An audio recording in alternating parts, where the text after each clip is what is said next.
Quand ça ne va pas dans le couple, que faire? Que faire quand ça ne va pas dans le couple? Parce que comme je disais, je dis quand ça ne va pas dans le couple, là on parle de plusieurs types de couples. On parle de plusieurs types de relations, plusieurs types de mariages. Parce qu'il y a des nouveaux mariés et il y a des anciens mariés. Donc comme je disais que une jeune fille qui était en famille, une jeune fille qui était avec ses parents, qui ne connaissait pas la réalité de vie de couple. C'est vrai, vous allez dire, mais si elle était à la maison, elle voyait le comportement de sa maman, c'est qui c'est la même? Si elle était à la maison, elle voyait le comportement de sa maman avec son papa. Donc, elle a dû apprendre auprès de sa maman. Non.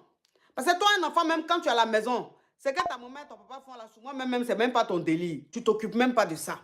Toi, tu es concentré, tu es dans ton monde. Donc, ça fait que quand tu as ton petit ami, c'est-à-dire qu'avant qu'il devienne ton mari, tout se passe bien. Tout se passe bien. Vous vous amusez, tout est clean. Il y a des choses que tu fais en fait. Il ne parle pas, il ne dit rien, il cautionne. Mais quand vous vous mariez et que vous commencez à vivre ensemble, cet homme-là, il change. Donc, il y a des nouveaux mariés. Quand ils rentrent dans leur mariage, elles ont envie même de laisser le mariage là pour fuir. Elles ont envie de laisser le mariage là pour rentrer en famille. Parce que l'homme change de comportement. Donc, elle trouve qu'il est devenu trop dur. Elle trouve qu'il est devenu trop compliqué. Elle trouve que tatati tatata. Vous comprenez un peu? Voilà. Donc, ces filles-là, on a besoin aussi de leur parler. Parce qu'on ne va pas à l'école de mariage. Malheureusement, il n'y a pas d'école de mariage. Malheureusement, il n'y a pas une formation qu'on va le suivre. On dit c'est formation de mariage-là. Il n'y a pas. Tu t'adaptes et puis tu fonctionnes comme ça. Tu t'en vas comme ça. Vous comprenez un peu? Donc, ça veut dire que je vais commencer par les jeunes mariés. Je vais commencer par les jeunes mariés. Ça veut dire que ceux qui rentrent dans le mariage nouvellement. Vous comprenez un peu? Vous savez,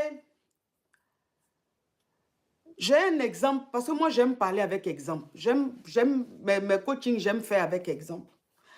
Il y a une jeune demoiselle, une jeune dame, hein, une jeune dame qui était avec son petit ami. Et en fait, quand elle était avec son petit ami, elle sortait, souvent même avec lui. Elle sortait avec ses copines, elle allait faire le show avec ses copines. Elle voyageait comme elle voulait. Enfin, je veux dire, elle menait sa petite vie, elle faisait des choses.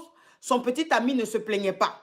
Donc, cette jeune fille-là, son gars, il acceptait tout, il cautionnait tout, tout allait bien, il n'y avait pas de problème. Hein? Et quand ils se sont mariés et qu'ils ont commencé à habiter ensemble, les choses ont commencé à devenir très compliquées. Voilà, les choses ont commencé à devenir très compliquées. Et le gars, en fait, quand elle voulait maintenant sortir avec ses copines, son mari ne voulait pas. Quand elle voulait aller un peu